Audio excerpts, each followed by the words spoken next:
우리는 지금 마리아의 찬가 마지막 부분을 함께 보고 있습니다. 이 마리아의 찬가는 편안한 소파에 앉아서 아니면 따뜻한 곳에서 부르는 그런 자장가가 아니었습니다. 어떤 면에서 목숨을 건 신앙 고백과도 같았던 것이죠. 이 노래를 꼼꼼하게 또 살펴보면 아주 비감상적이고 때로는 비장한 그런 마음이 느껴집니다. 어떤 신학자는 마리아의 찬가를 이렇게 얘기합니다. 인간의 모든 기대를 뒤집어버리는 혁명적인 청사진이다. 상당히 충격적인 얘기죠. 이 마리아의 찬가는 단순한 신앙 고백을 뛰어넘어서 인간의 기대를 뒤집어버리는 혁명적인 청사진. 상당히 이 부분이 크게 와닿았습니다. 그러니까 지금 아이를 갖게 된 것이 기뻐서 노래하는 것이 아니라는 것이죠. 그것은 그녀가 자신의 몸을 통해서 하나님이 시작하신 이 거대한 일을 보고서 깨닫고서 노래하고 있는 겁니다. 왜냐하면 불합리한 세상을 뒤집으시는 하나님의 이 거룩한 뒤집기가 있기에 노래하고 있는 것이죠. 이 마리아의 찬가, 노래를 전체를 다시 한번 정리하면 이렇습니다. 두 부분으로 나눠지는데 한 부분은 마리아는 자신에게 일어난 개인적인 뒤집기에 대하여 노래하고 있습니다. 왜 뒤집기라고 표현하냐면 자신처럼 이름 모를 여인, 비천한 여인이었는데 그렇게 초라한 여인에게 메시아가 오셨다는 것이고 자신을 통하여 일하신다는 겁니다. 그걸 엘리사벳을 통하여 증명이 되었을 때에 그는 노래를 부르게 되는데 이것이 개인적인 뒤집기다 이렇게 표현할 수가 있는 것이지요. 또 하나는 하나님은 세상 나라를 새롭게 뒤바꾸는 그런 일들을 하시겠다 그 이야기를 하고 있습니다. 메시아가 오시면 거룩한 뒤집기가 일어나기 시작하는데 이것은 개인적인 마리아에게만 일어난 사건이 아니라 온 인류 전체에게 일어난 어마어마한 사건이라는 것이죠. 우연한 사건이 아니라 필연적 사건임을 말하고 있습니다. 하나님의 이 혁명 선언문 같은 모습이 나타나는데 왜 이 혁명 선언문이냐? 그것은 교만한 자를 흩어지는 그런 뒤집기가 있었기 때문에 그렇습니다. 하나님 없이도 내 인생은 내 계획하고 내 마음대로 할 수 있고 그렇게 할 수 있는 그 교만한 자를 무너뜨리는 겁니다. 또한 하나님은 권세 있는 자들을 그 위에서 내려오게 합니다. 일정한 기간은 그 위에 머물 수 있지만 결국은 그 위에서 내려오게 만드는 것, 이 하나님의 뒤집기입니다. 자기를 자랑하는 권력가들, 자기가 높아지기를 원하는 그런 권력을 가진 자들을 결국은 끌어내리시더라는 겁니다. 그리고 세 번째는 하나님은 세상의 방식을 뒤집기 시작했습니다. 하나님은 줄이는 자에게 좋은 것으로 배불리시고 부자를 빈손으로 보내셨다 이렇게 말합니다. 세상의 방식으로는 부자가 돈이 많기 때문에 먹고 배부르는 것이 당연합니다. 가난한 자는 돈이 없기 때문에 빈손으로 들어가는 게 당연합니다. 이게 세상의 법칙이거든요. 그러나 하나님 나라는 정반대라는 거죠. 배고픈 자에게 배부르게 하시고 부자에게 빈손으로 가게 하시겠다 이렇게 말씀하고 있습니다. 여기서 말하는 부자라는 단순히 돈이 많은 사람만 이야기하는 게 아닙니다. 자기의 것으로 배부른 사람을 말합니다. 그래서 더 이상 그곳에는 하나님이 들어갈 틈이 없는 그런 자를 부자다 이렇게 말합니다. 하나님이 그들을 뒤집게 하시는데요. 어떻게 하시냐? 하나님은 심령이 가난한 자, 겸손하게 자기의 상황을 고백하는 그런 자들을 하나님이 높이신다는 것이지요.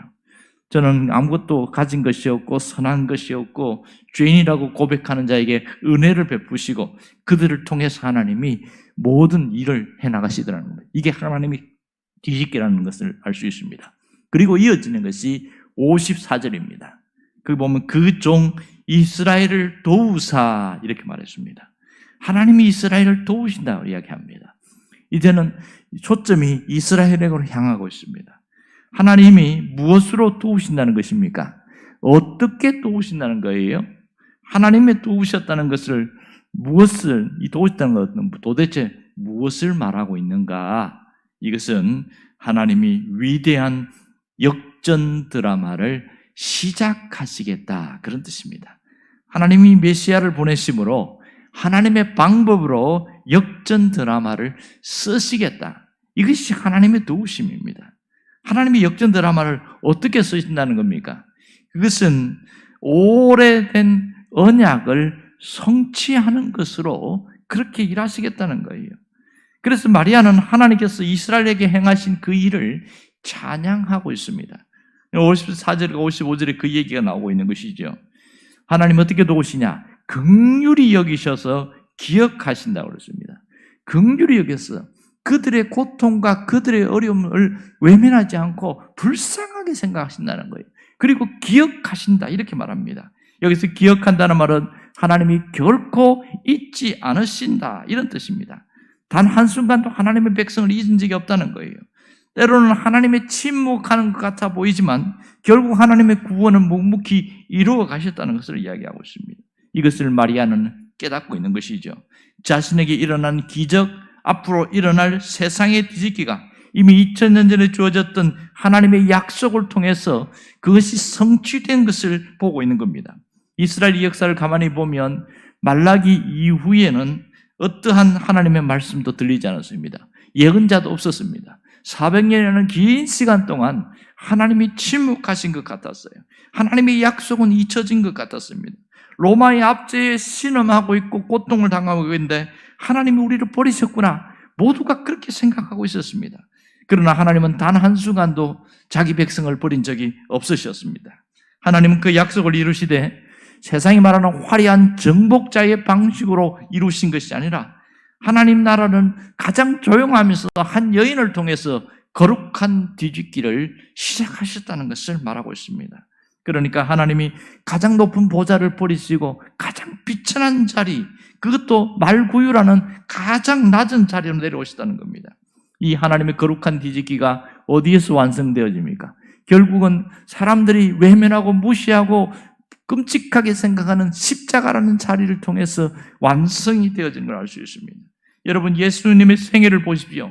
그분은 왕이셨지만 종의 형체로 오셨습니다. 그분은 부유하셨지만 가난한 자가 되셨습니다. 그분은 죄가 없으시지만 스스로 죄인이 되셨습니다. 예수님의 십자가라는 것은 가장 비참하고 낮고 수치스러운 그런 자리에 스스로 내려가신 겁니다. 세상의 관점에서 보면 이것은 엄연한 실패고 조롱거리입니다. 남을 구원한다고 하지만 자기도 구원하지 못한다고 조롱하는 사람들 말입니다. 그를 추종했던 제자들도 다 떠나버렸습니다. 결국은 다 모든 것이 끝나버린 것처럼 보였는데 주님이 죽음에서 다시 살아나신 것은 승리를 바라보여주고 있습니다.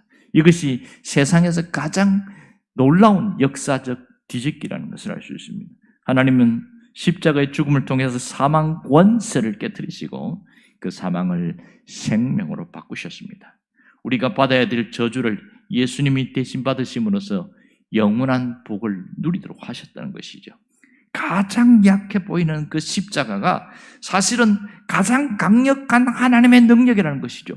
죄도 이기고 사탄도 이기고 죽음도 이기는 하나님의 능력이라는 것을 보여주고 있습니다. 죽임당한 어린 양이 사실은 완벽한 승리의 사자라는 것을 보여준 것이죠. 여러분, 하나님은 가장 십자가라는 그 낮은 자리에서 우리를 가장 높이셨다는 것을 알아야 됩니다. 오늘 이것이 대림절에 우리가 기다리고 있는 예수 그리스도의 복음입니다. 여러분, 우리 삶에도 보면 이해할 수 없는 침묵의 시간들이 있고요. 약속이 더디 이루어질 같은 상황, 때로는 점점 더 나빠지는 상황처럼 나타날 때가 많습니다. 이러한 때에 오늘 우리는 주님의 십자가를 기억해야 됩니다. 신실하신 하나님을 기억해야 합니다. 약속을 주시고 약속을 반드시 이루시는 하나님을 기억해야 됩니다. 죽음조차 생명으로 뒤집어지시는 그 하나님을 기억해야 됩니다. 하나님은 하나님의 때에 하나님의 방법으로 하나님께서 역전시킨다는 것을 우리는 기억해야 됩니다. 하나님은 어떤 사람에게 역사하십니까? 교만한 자가 아니라 겸손한 자입니다. 하나님은 겸손한 자를 높이신다고 했습니다. 시편 147편 6절에 보면 하나님은 겸손한 자를 붙드신다 그랬습니다. 시편 17절에도 보면 하나님은 겸손한 자의 소원을 들어주신다 그렇게 말합니다. 신약에서도 보면 하나님은 교만한 자가 아니라 겸손한 자에게 은혜를 주신다 그 얘기를 반복적으로 하고 있습니다. 무슨 얘기입니까? 언제나 하나님은 겸손한 자에게 놀랍게 역사하시고 하나님의 일을 보이시고 하나님의 거룩한 뒤집기를 만드신다 그걸 얘기하고 있습니다. 여러분, 오늘 우리의 인생 역전 드라마를 쓰신 하나님의 은혜가 있습니다. 누구에게? 겸손한 자에게입니다. 하나님의 손에 달려있다고 믿고 오직 하나님만 붙들고 있는 자, 하나님 앞에 나오는 그 사람을 통하여 하나님이 일하십니다. 보이지 않지만 하나님의 손은 우리를 돌보시고 있습니다. 때로는 위험한 순간이 얼마나 많은지 모릅니다. 그러나 그 순간에도 하나님 우리를 돌보시고 보호하셨음을 나중에 깨닫게 되어집니다. 수많은 세균과 바이러스에 우리도 누구처럼 병원에 실려가고 넘어질 수 있고 무너질 수 있는 인생이었지만 아직까지 내가 할 일이 남아있기에 하나님이 거기서 다시 일어날 수 있는 면역력과 자생력을 주셔서 우리가 살아있다는 것은 하나님의 돌보심의 덕분임을 알 수 있습니다.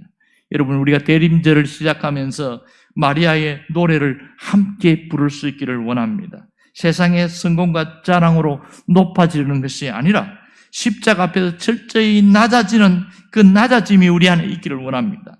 낮고 비참하고 깨어지고 망가졌다고 할지라도 우리 인생을 돌보시며 다시 새롭게 세우시는 하나님의 은혜를 구하면서 나아갈 수 있기를 바랍니다.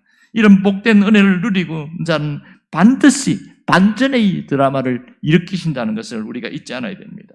여러분, 주님은 살아서 역사하십니다. 우리를 통하여 일하십니다.